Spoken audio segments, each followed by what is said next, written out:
ବିଭିନ୍ନ ସମୟରେ ନବରଙ୍ଗପୁର ଜିଲ୍ଲାରେ ଯେଉଁ ଲୋକଙ୍କର ମୋବାଇଲ ମିସିଂ ହେଉଛି ବା ଲଷ୍ଟ ହେଉଛି ତାକୁ ସେମାନେ ଥାନାରେ ରିପୋର୍ଟ କଲା ପରେ ଆମର ସାଇବର ସେଲ୍ରେ ଆମେ ତାକୁ କଣ୍ଟିନ୍ୟୁଅସଲି ମନିଟରିଂ କରୁଛୁ, ତାର IMEI ସର୍ଚ୍ଚ କରୁଛୁ ଏବଂ ଆମେ ତାକୁ ରିକଭରି କରୁଛୁ। ଏହି କ୍ରମରେ ଆଜି 44ଟା ରିକଭର୍ଡ ମୋବାଇଲକୁ ଆମେ ତାର ଯେଉଁ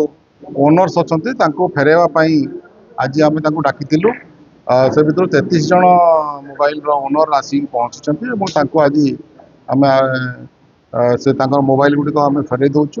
ଏବଂ ବାକି ଯେଉଁମାନେ ବି ରହିଗଲେ 11 ଜଣ ଯେଉଁ ରହିଗଲେ ଯେଉଁମାନେ ପାଇନାହାନ୍ତି ତାଙ୍କୁ ଆମେ ବି ତାଙ୍କୁ ତାଙ୍କ ଥାନା ଥ୍ରୁରେ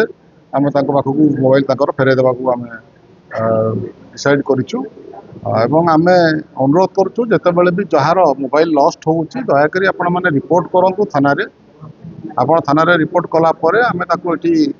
ଗୋଟେ ଲିଷ୍ଟ ପ୍ରିପେୟାର କରିକି ଆମେ ତାକୁ ରେଗୁଲାରଲି ମନିଟରିଂ କରୁଛୁ ଏବଂ ସମୟ ସମୟରେ ଆମେ ତାକୁ ରିକଭରି ମଧ୍ୟ କରୁଛୁ। ଆଜି ତାର ରିଜଲ୍ଟ ହିସାବରେ ଆମେ 44ଟି ମୋବାଇଲ ରିକଭର କରିକି ଲୋକଙ୍କୁ ଆମେ वापस ना एगुड़ा सब हूँ मिसिंग मोबाइल्स गुड़ाक जहाँ आम रिकवरी करूँ जोटा सब अभियुक्त रोच केस रेकर्ड केस अलग थैंक यू।